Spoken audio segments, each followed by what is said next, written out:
Welcome back to another episode of Talk Commerce, where we discuss the latest and greatest in the world of e-commerce.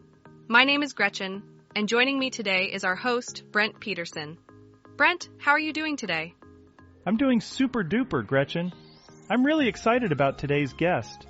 We have James Bloomfield from Moda Match, an incredible company revolutionizing the apparel industry with cutting-edge technology. They're based in Montreal and are tackling some of the industry's most significant challenges. Absolutely, Brent. Moda Match is a game changer when it comes to addressing the notorious rate of return issue, and they're also boosting conversions and customer satisfaction with their immersive virtual fitting room. Indeed, in today's episode, James will share insights on how businesses can harness the power of Moda Match's game-changing features for optimal results. I'm sure our listeners will be eager to learn about the future of apparel technology. Absolutely, Brent. So without further ado, let's welcome James Bloomfield of Moda Match to the show. We're thrilled to have James here and can't wait to dive into the world of apparel technology. But first, let's hear from our sponsors, Hoofa Themes and Content Basis. Have you heard of the Hoofa theme for Magento? It is a powerful yet intuitive theme that has been designed to help Magento store owners create the perfect online store. With the Hoofa theme, you can create a store that is unique and engaging while taking advantage of the latest technology that will make your site blazing fast. The theme is built with a modern, responsive design that is optimized for maximum performance and usability. You can easily achieve Google Lighthouse scores of 10. It is also fully customizable, allowing you to adjust its look and feel to fit your brand. Overall, the Hoofa theme is the best choice for any Magento site. It is easy to set up and customize, and it provides powerful features to help you create a successful online store. Plus, it is designed to work seamlessly with your existing Magento store, so you can take advantage of its powerful features and tools. With the Hoofa theme, you can create a beautiful, engaging, and successful Magento site. Go to hyva.io to learn more. That's hyva.io, and tell them that Talk Commerce sent you. Are you interested in AI content generation, but you don't know where to start? Have you tried ChatGPT and found it doesn't work, or you don't even know what to do with the results? Have you had problems starting your marketing campaign, or started and lost momentum? When was the last time you have a blog post live on your website? My friends at Content Basis have a fantastic offer for you. They use predictive analytics to find content opportunities that will perform on your website. They leverage those opportunities using machine learning and humans to create content that outperforms any other content you've seen before. They don't stop there. They have 2 human editors reviewing your content before it goes live. Once your content is live, they create 10 social posts on each of those content pages that was just launched. Finally, they work with you to see how those posts are performing and what they can do to add, change, or update the post in the future. Content Basis is putting the human into your content marketing and your content automation. But don't take my word for it. Look at what Content Basis has been doing for Talk Commerce for the last 4 months. Content Basis is currently accepting beta candidates for WordPress, BigCommerce, and Shopify. Go to contentbasis.io. That's contentbasis.io, and learn how you can create marketing strategies that work into the future. My name is Brent Peterson, and I'm your host. Please remember to subscribe wherever you download your podcasts. And now, Talk Commerce.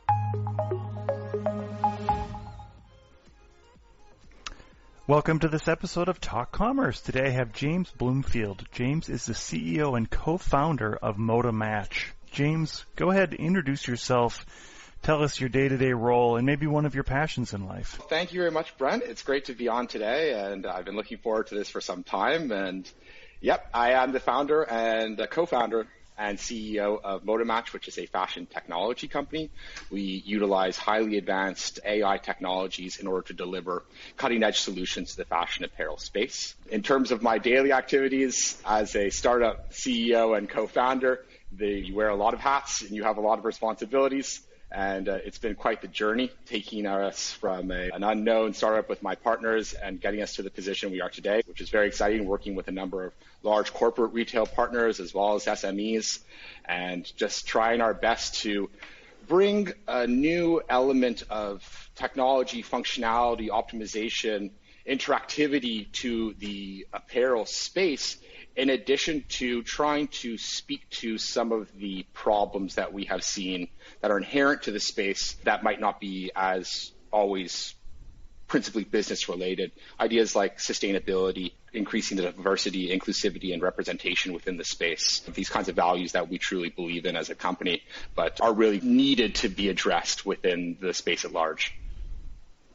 That's awesome. I know that in our green room you agreed to participate in the Free Joke Project. So before we get into the content, I'm just gonna tell you a joke, and you can tell me if that joke should remain free or if we could charge for it. So here we go. What do you call a pair of shoes with uplifting quotes written all over them? Motivational sneakers. That definitely deserves to be free. Right. I would say a strong definite deserves to be free. Excellent. Good. All right. Thanks for that. All right. So tell us a little bit about ModaMatch and tell us the soul of why you started it and a little bit of background on it. Sure. ModaMatch was founded a bit over 4 years ago, and we were initially founded within Tel Aviv, Israel, which is well known, as you may know, as a tech hub and a real startup hotspot. And we really were dedicated to the project. I personally came at it from a background in fashion apparel. I used to work at a fashion startup here in Canada, where I'm talking to you from and where I'm born and raised. And it was during my time at this fashion startup that I began to see the kinds of problems that are so widely felt throughout the space in terms of outdated technology, in terms of outmoded practices, in terms of highly established sense of conventional thinking amongst decision makers throughout the space. And everybody within apparel has made significant money for a long time doing things in a very specific way. And why change? And in addition to all of that is the idea that fashion as it stands is a very fractured, very, you could call it disorganized industry. And a great example of that is the idea that there's no such thing as an international sizing guide, which is why a medium t-shirt can be so different from whether it's in Canada, the United States, or in Asia, or in India, or in Europe. It's so vastly different, and it causes an enormous number of problems, not only in terms of business, but in terms of returns, and the ubiquity of free returns has made it enormously costly in terms of dollars and cents. But these ideas of returns are also, and again, going back to some of the values that we have, extraordinarily damaging to the environment. But in any case, I'm getting a little bit off base. The fashion startup I was working for in Montreal, Canada, we had a successful exit within about the first 18 months. And we were very pleased about that. And it was at that time that I got my feet wet, as they would say, within the fashion space. I learned a lot and became very aware of the pain points within the space. And it was the idea of trying to introduce new technology to the fashion industry was in the back of my mind for some time, really going about my regular business, but constantly thinking about the best way to go about it, what would work best for people, what's going to be impactful for a shopper, but also be seamless and convenient and functional for a retailer, trying to marry those two ideas. And it really boiled down to a question of technology. The technology didn't exist to take into account the variables at play and have them work cohesively to deliver a solution that would work for anybody in a scalable, seamless, convenient manner. And a number of years later, I found myself in Tel Aviv, Israel, which again, very well known for its tech, for its startup space, with a big emphasis on AI. And long story short, I came into contact with my now two partners, and we were able to leverage some highly advanced AI technology worked on by our supremely talented engineering team in order to take into account those variables and really deliver a solution that would be functional and would be convenient and would hold value for both shoppers and for retailers.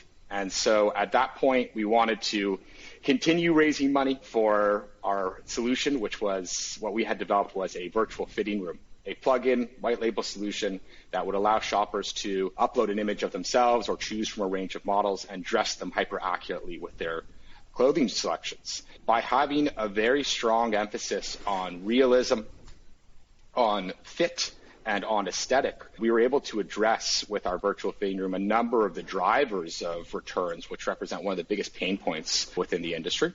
And we were so happy with the work that we had done, and we were so pleased with our solution. We wanted to continue fundraising and increasing the functionality and optimizing. But unfortunately, we found ourselves in an odd space of having an amazing piece of technology and an amazing solution, but trying to introduce it into a space that has tried to get this kind of thing done for some time. The introduction of new technology into fashion apparel is not a new concept. It's been actively attempted for the better part of 25 years, but never successfully implemented or executed. And we were so pleased with the work we had done, and the reactions we were getting were enormously positive, but they always ended, every pitch would end with, "This is really great, but we want you to work with X number of clients, be around for X amount of period of time, prove that you're a company of substance, prove that you can make this work, bring in more data, more case studies, more everything, really." And so at that point, we realized that we had to come to market. We had to continue to get the kind of validation we needed from brands and from retailers. And it was at that point that we decided to move the company from Tel Aviv, Israel to Montreal, Canada, where we are currently based, and come to market here. We had to deal with the pandemic, which was not convenient, although in reality it hyper accelerated the space because it precluded the ability to go shop for clothes in brick and mortar locations. So apparel e-commerce was hyper accelerated. But again, we dealt with a tremendous amount of skepticism, of trepidation, and I understood where it was coming from, but you need to look for that big break. And so we were really hitting the pavement. We were talking to everybody, taking any meeting that they would speak with us, really doing everything that you need to as a startup, really grinding for it. And we're able to find a digital-first retailer here in Montreal who had an absolutely fantastic founder, a young influencer who has an amazing fashion sense, and she wanted to bring her sense of fashion to her community. And she was very digitally minded and very digital first, and was thrilled about the opportunity to implement new technology. And we were able to launch. We had really strong response, not only from users, but from retailers that we were showing it to. And that was our big break, and things really began to pick up from there. And as we continue to grow and work with larger and larger clients, at this point, the solution is a plug-in white application that's available on a number of e-commerce platforms, such as Shopify. And we really do facilitate a new experience for shoppers in their e-commerce experience, allowing them to see how clothes will look, how they'll fit, mix and match, and really interact with their shopping experience in a new way that is accurate, that is fun, that is experiential, that is interactive. And the response has been enormously positive. So positive, in fact, that we were approached by another company in our space with not a competing solution, but a complementary one. And we decided to, in fact, join forces, and we have merged together and have allowed us to position the company as it stands today, which is a fashion technology company with several solutions existing within our suite of services, which allow us to be enormously flexible when we speak to brands and retailers, as well as be able to speak to much more of the wants and needs of shoppers. The second solution being one focused on the production of digital models who are photorealistic. The main thrust of it being the elimination of photo shoots, where, as long as there's been cameras and as long as there's been fashion, there have been fashion photo shoots. And so it's considered to be a sunk cost. But the fact is, photo shoots are enormously costly, enormously time-consuming, enormously laborsome, especially for brands who potentially will do multiple photo shoots in a year or maybe even multiple photo shoots in a season. And so by having these digitally photorealistic models that we can completely customize, we can produce at a much faster and more cost-effective rate, really allows us to provide a tremendous amount of value to these brands, as well as to users. We, in a time of growing personalization and the need for that by shoppers, the only way as a fashion company you could really speak to all of your users would be to have essentially a model of every single person in the world. That's to really get that sense of real personalization. But of course, that's not reasonable. And so the way that we can actually provide that is through the use of these kinds of digital models. And they also allow us to facilitate a much greater sense of inclusivity and representation and diversity within a fashion brand's array of models that they make available. Yeah, I'd like to key in on that diversity. I know that in your intro you mentioned diversity, sustainability. You also mentioned optimization. I'd like to get into that. But let's talk specifically about diversity. I can share my experience that on this podcast itself, I did get a little lazy and I just depended on people sending me guests, and all I got was white males at some point. So in my space, in the tech space in general, I think there's not a lot of diversity, and you really have to make everybody aware of diversity. So just speak to the diverse part of it, why that's important especially in the fashion. Let me just I'm going to ask you, are you asking about diversity within the tech space, or are you asking about diversity within the fashion space? Because they're both things that need to be addressed, but they're two different conversations. Yeah, I think for you, for the fashion space, and I think the answer is probably obvious because everybody's different and everybody wears clothes for the most part, unless you're in a clothing optional part of the world or in a hippie commune. But in the tech space, I think you're right. That is a whole nother conversation. That's a challenge in itself. But let's talk about the fashion space and why you feel diversity is important and what you're doing.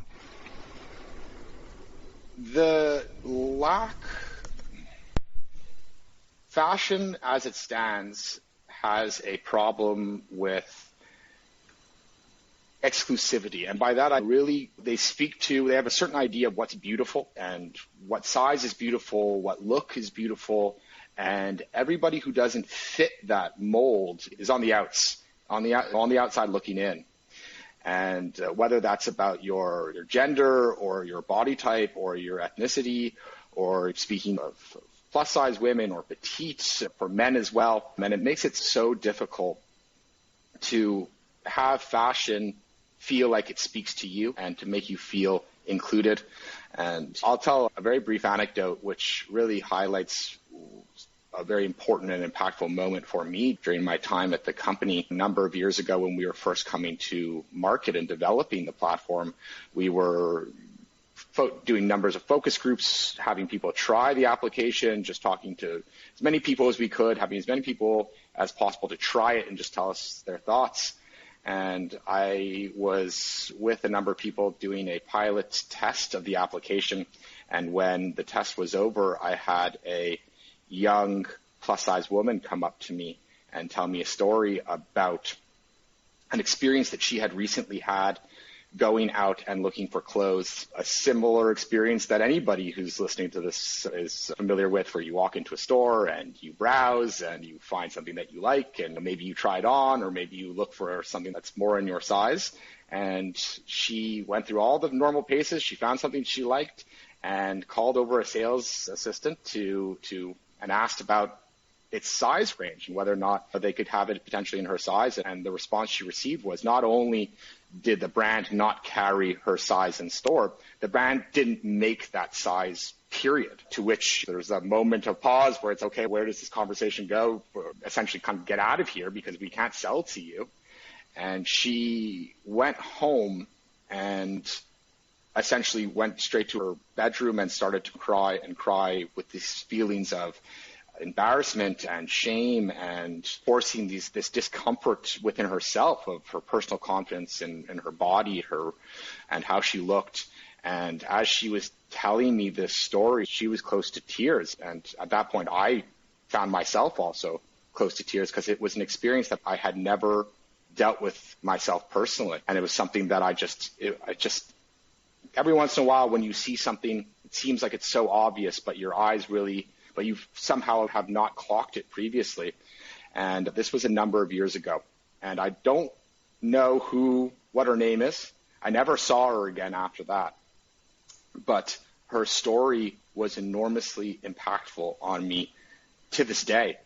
And in fact, I often think about her when I make decisions about the company. And in the back of my mind, do I say, how do I make life easier for her? How do I make sure that she never has to deal with this kind of problem ever again? Because she shouldn't. Not her, not anybody should ever be made to feel that way. And fashion is so personal, and it plays such a significant part in so many different people's lives. And the fact that it's so not inclusive. So my thinking, as I said, I often think of her, and when I make decisions, because if we can make a difference for her, then I know we can make a difference for a lot of people. And this idea of, especially when it comes to measurements and body types, the lack of diversity within this space is something that desperately needs to be addressed. I think that it slowly is, but by no means is it moving fast enough for my taste. And we're doing everything that we can to make sure that that kind of thing is an experience of the past. Yeah, I share one more experience on measurements. I travel to India once a year typically, and in my travels I always try to do a running race. My first time I did the Mumbai Marathon, I asked, is this size medium or size large? Is that a U.S. size large or an Indian size large? Or how does that work? And they said, it's a U.S. company, so it's probably a U.S. size. And so I got the large, and sure enough, it's a small or a medium. So I totally get it. And in that space, in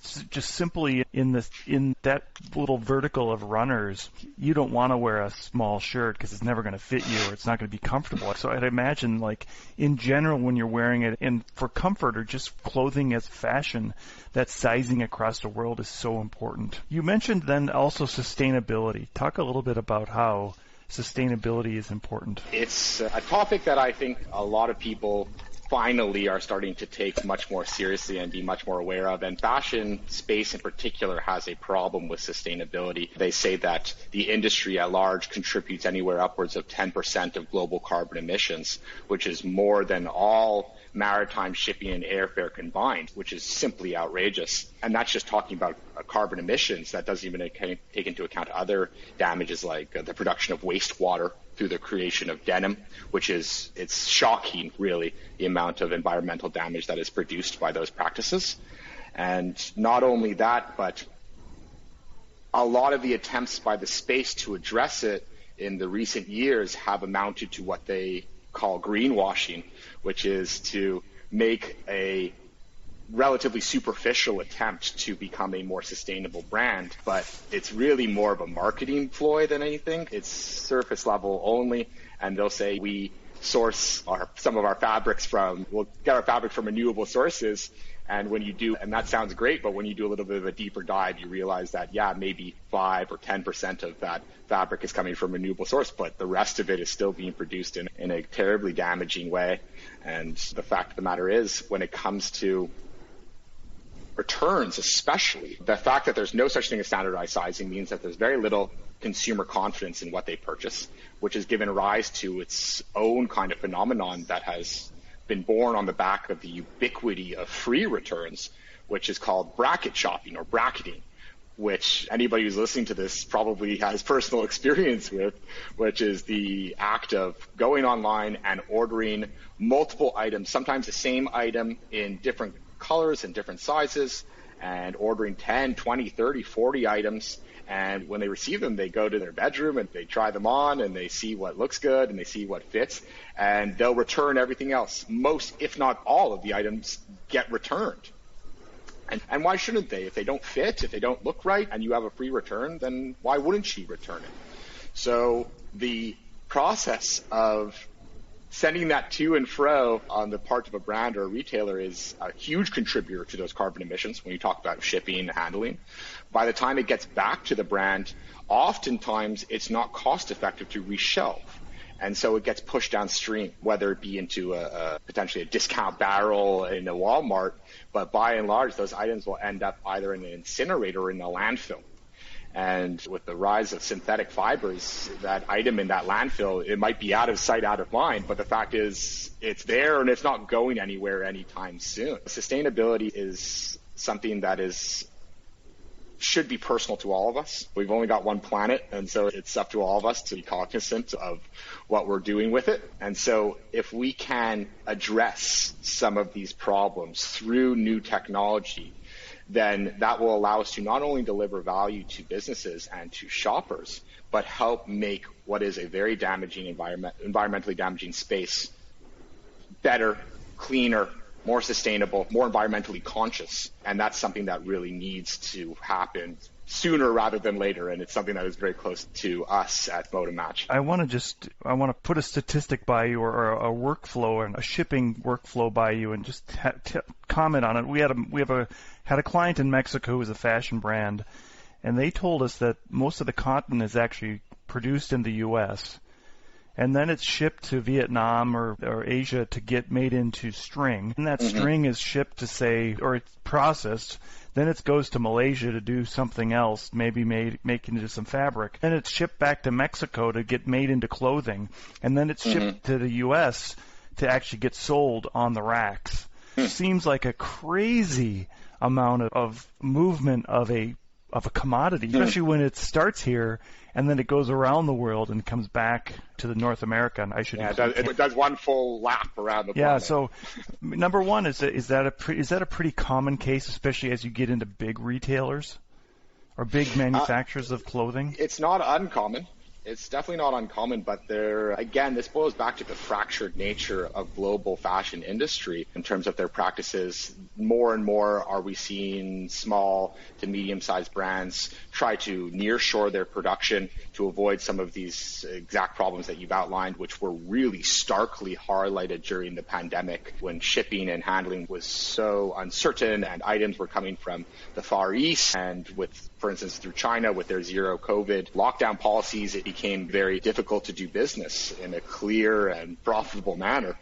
And I think that's readily apparent now to a lot of the industry, and there has been a greater push to nearshore a lot of these practices. But it's still, for bigger brands, when they're producing tens of thousands of SKUs, they look at their bottom line and they see where they can get it done in the most cost-effective manner, and that's the way the cookie crumbles, essentially.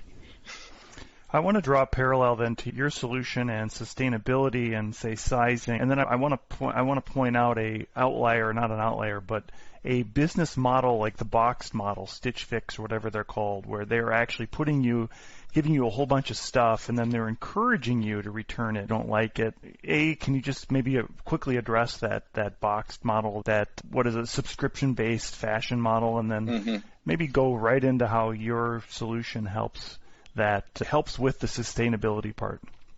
Sure. Stitch Fix is a fantastic company, and I've always been very taken with them, and I think it's a great idea. And I think that the idea of helping people find their fashion sense, find items that they know fit their sense of style, fit the kind of look that they're going for, I think that all of that is fantastic, especially for those of us who are maybe not the most active shoppers. It's almost like you're having a personal stylist do it for yourself. So I think that's a fantastic idea. Saying all of that, there are any number of companies that are doing really good work in terms of trying to make this space more sustainable, but a tremendous amount of that effort is focused on shipping materials, for instance. So I was speaking with an associate recently, and they're using cardboard, but it's all recycled, and it's all renewable, and it's a fantastic idea, and it was great work that they were doing, and I was so impressed with it. But the fact of the matter is, that is trying to address a problem that has already happened. The horses have left the barn and we're trying to corral them. What we are trying to do at Modamatch is really address the problem at its source. If we can stop that return from happening right from the get-go by delivering an item that is targeted, that looks the way it's supposed to look, that fits the way it's supposed to fit, and you're happy with it right from the get-go, then we can stop this whole chain of events from happening right to begin with. And although a company like Stitch Fix, I think it's a great idea, it does not do a lot in terms of helping the sustainability of the space because of that shipping to and fro of these boxes. Let's move into technology a little bit. My experience with a lot of fashion owners or fashion brands is the larger ones anyways are owned by, let's just call them older people that are more mature, and they don't, or maybe they're nervous about the technology, or they don't have a lot of that need to think about what is happening, and so they prefer to make it just stay the course instead of moving into new places. Maybe you could just talk about how Moda is changing some of that, and how are you getting, like you mentioned earlier, the younger brand that you worked with, how do you break through into the older ownership and into people that aren't necessarily in tune with what's happening? It's a great question, and it's something that we and many other companies, whether they be in startups in the fashion space or in any other space, have to contend with. It's part of the nature of doing startup work, which is proving yourself, proving the viability of your solution, proving the viability of the space, trying to determine and marry these ideas of wants and needs. And so sometimes solutions and ideas speak for themselves, and sometimes you have to work a little harder. It's something that we contend with very often, which is this, and I spoke about it briefly previously, about this kind of skepticism. People have been trying to introduce new technology for a long time now. Nothing successfully worked. And so there is a natural sense of why you, why now, why this tech, why this approach. But in fact, the rest of the space that I work in is, I often call it a little bit like the Wild West, because nobody's certain what that final answer looks like, in terms of what technology, what back end, what UX, UI, what front end, what's going to work with all of the relevant players. And so really, me and my counterpoints at other technologies companies, we're all trying to get that formula right and really find something that is going to work for everybody and provide that kind of value. But coming back to your question, the way to break through to these older companies, these more established companies, don't feel the same kind of potentially financially driven need to try new things. Why try new things when you're making a lot of money doing things in a certain way, and let somebody else try it first? And so that's basically what we've been forced to do, which is work with smaller brands, SMEs, digital first or digital exclusive companies who don't even have brick and mortar storefront, and for whom these kinds of things are enormously useful. And so it's really a process for us of just working with as many clients as we can, making sure that each one of our clients is very happy with the work that we're doing, and really gain that validation from the space in order to prove to them that we're not just a fancy presentation or a fancy new piece of tech that looks impressive but might not actually deliver value in the long term. And funnily enough, as a Canadian, I feel it comes very naturally to us to want to move very deliberately, fairly cautiously, very thoughtfully, as opposed to maybe a more of a Silicon Valley type of thinking, which is move fast and break things. This particular space really does reward those who are willing to move thoughtfully, deliberately, and really build a foundation for the work that we do. And that's how we've gained success with these larger brands. It's been a struggle, definitely been a struggle, but we've always been very big believers in not only our technology, but in the value that we can offer. And once we were able to have the data to back that up, then the job became a little bit easier. Yeah, I would imagine that changing the habits of the user is ultimately the thing that is going to change the thought patterns of the owners, because as people start going to places that are more advantageous to the buying experience, then somebody's going to have to take notice. So you talk a little bit about just how you help. You did talk about measuring. How do you help to optimize that then? What is it that you help with in terms of optimization and helping the merchant and then also the consumer have a better experience in terms of on that PDP page or wherever you're presenting this? It's an expansive question. If you want to maybe, and I know we have a limited time, so I don't want to go off on maybe a little bit more of a tangent, which I'm very passionate about the space that I work in and very enthusiastic. So I have a slight tendency to expand quite readily on the talking point. If you want to maybe ask that in a little bit more specific way, I think I can give you more of a targeted answer. Yeah, let's talk specifically about just optimizing a product page with your solution. Sure. Both of our solutions offer a tremendous amount of value. Of our premium solutions offer a tremendous amount of value depending on the needs of the brand or the retailer or the shopper. Just as an example, if a page is looking for a reduction rate of return, greater interactivity, the ability to target bigger customer bases and different demographics, the virtual fitting room is something that is shown to have a lot of value because of its ability to really give the tools for that to engage in their e-commerce experience in a way that is completely different, that is much more accurate. You can really see how the items will look and how they'll fit. You can choose from a range of models on a variety of body types, going from petite all the way to plus size, so that nobody really feels excluded, that you can, and not only feel excluded, but be able to buy for a particular kind of body type. People have different relationships with their bodies in terms of their self-perception. They might be going on a diet. They might have recently gone weight. It fluctuates between each of us, and in some cases very rapidly. And so you need to be able to speak to that in a way that is targeted and a way that is valuable and functional. And so the virtual fitting room is enormously beneficial in that respect in terms of optimizing that experience. And again, by being able to show people how items look and fit correctly and accurately, which are the two principal drivers of returns, do we really optimize that process? Whereas our digital modeling solution, the focus is much more about eliminating what is a very costly and laborsome step in the process and make this kind of imagery much more readily available, much more customizable. If you think about something like the availability of models, people often will look at it's one of those areas that people don't always delve more deeply into. And so if you're, say, an SME and you want to have a model at a photo shoot, you think about the costs that go into that, whether it's when you take into account a location and equipment and professionals, whether they be stylists or photographers or lighters or people who work in post-production editing those images so that to be able to produce these kinds of prototypical airbrush, Photoshop, perfect 10 model that you'll see on a billboard,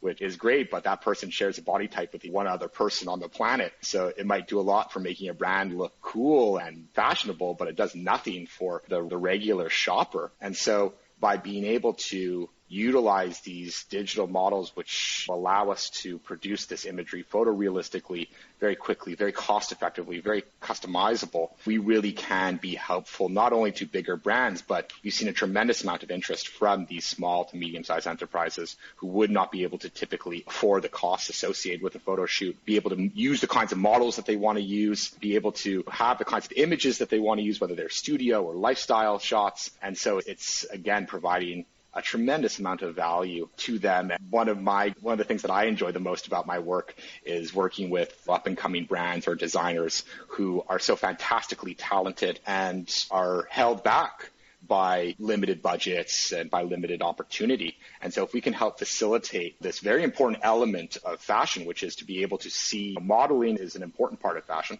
and if we can help them do that in a way that speaks to them and their vision, then that's something that it's really great for me and a very satisfying element of my work.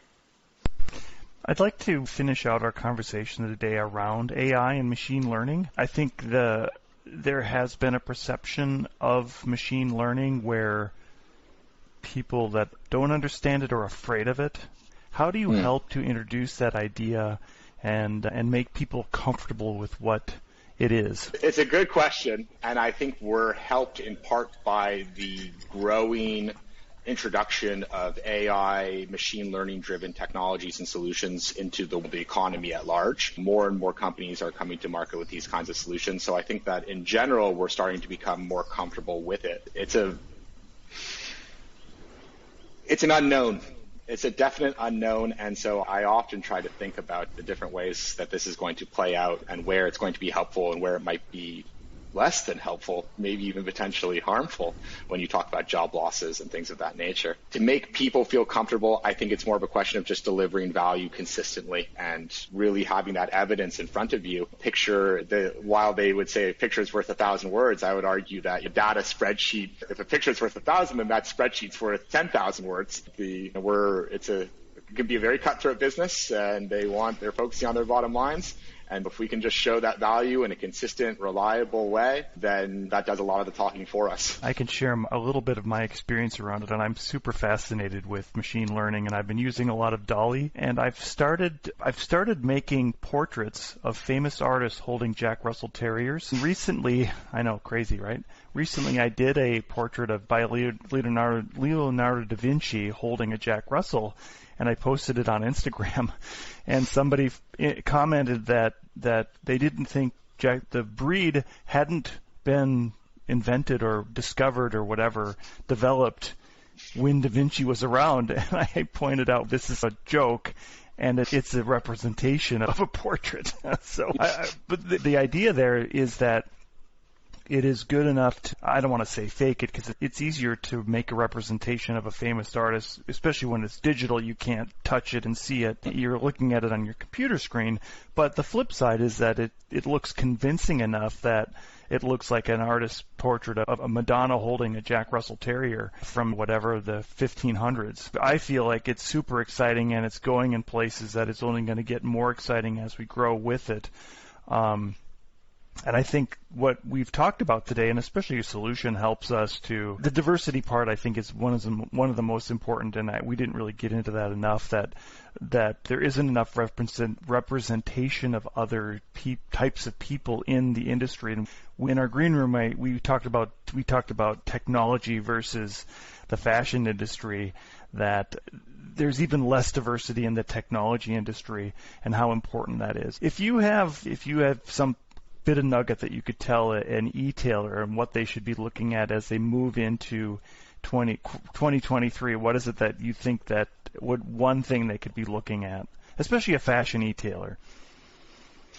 Well, a fashion e-tailer, I think the real thing that should be considered right now is being hyper aware of what's going on in the space. One of the most interesting aspects to AI and machine learning is how quickly the technology develops. In many cases, what could be deemed as exponential growth in terms of its functionality and its capabilities. And so for us at ModaMatch, our technology is heavily based on AI. And so I'm often taken aback by how quickly our technology is able to advance due to my previous experience working in tech, where it's slow progress and often all these kinds of hindrances and problems. But with AI, it's moving so quickly that it's to the benefit of everyone that retailers make a dedicated effort to have an open mind, to be very aware of what's going on, because there's so much value to be had out there in terms of optimization, in terms of increased sustainability, in terms of diversity, in terms of everything, really. There is the ability for brands right now to onboard new digital tools, such as those we are offering at ModaMatch, and really allow them to take not a small step forward, but almost a quantum leap forward in terms of what they're able to provide to their shoppers, what they're able to do with their own bottom lines, their back-end processes. It's important that everybody takes a moment, looks around, gets a sense of the landscape, and is willing to try new things. Those who are willing to adopt new technologies, who are willing to grow, who are willing to evolve, are going to be well positioned to continue to grow and be successful in the future. And those who are business as usual and are unwilling to make those considerations and unwilling to make those attempts to try new things are at one point, probably sooner rather than later, going to be left behind. And so it's a fantastic, there's so much amazing stuff happening. And so it's important as a brand or retailer to really take a look around, know what's going on, and connect with as many kinds of technologies and solutions as they can. Not everything is going to work and fit with everyone's vision. And some companies, unfortunately, do not have the kind of staying power that you could call maybe a flash in the pan. Over my 4 years of leading ModaMatch, I've seen many come and go. As I previously mentioned, it's a little bit like the Wild West, and so there's these ideas of what's going to work. Is it going to be hardware? Is it going to be software? Where in the supply line and the production chain, and should it be implemented? And so for us, we want to be able to say that we want to be able to service a whole range of needs, and that's why we have been working and offering multiple solutions so that we can really address a range of problems. But I would encourage brands and retailers to, again, be very aware of what's going on in the space, connect and talk with as many of these entrepreneurs as they can, and find a company, find a solution that works well for you, works well for your company, and that you are able to see long-term value in, and not some kitschy niche solution that might be cool for one season, but then is a thing of the past just as quickly as it came. James, it's been such a good conversation, and you're so articulate. I thank you so much for being here today. As I close out the podcast, I give everybody an opportunity to do a shameless plug about anything you'd like. What would you like to plug today? Typically, my first instinct would be to plug my business, but there's a chance that I might have done that already to its fullest extent in this conversation. I think my only plug would be to take in this current holiday season it's a tough time that we've all been going through with the pandemic and with the changes that have come to our society. So it's important to look around at our loved ones, hold each other close, but also to look around and see the world through new eyes, realize that the world is changing rapidly, and not And that can be if only we focus on it, if only we make a really dedicated and deliberate effort to take these new technologies, to take these changes and use them as a force for good, not only just in terms of business and bottom lines, but these other ideas that are so important that we touched on in this conversation, like greater inclusivity, not just in fashion, but in every space, greater representation, greater diversity, and this need to really take a hard look at the world and how we operate and how much damage we've done to the world around us, and say enough is enough and we can't continue as is. And we have to change. The chances won't exist forever. So now is the time. There's no better time than the present, as my mother would say. And it's, again, just to take a breath, look around and realize that things are changing and we have to change. Times are changing and we've got to change with them. James, thank you so much for being here. James Bloomfield, the CEO and co-founder of MotoMatch. It's been a pleasure talking to you today. Brent, thank you so much for having me. Great pleasure talking with you as well. And you let me know next time. And I look forward to the next free or charged joke.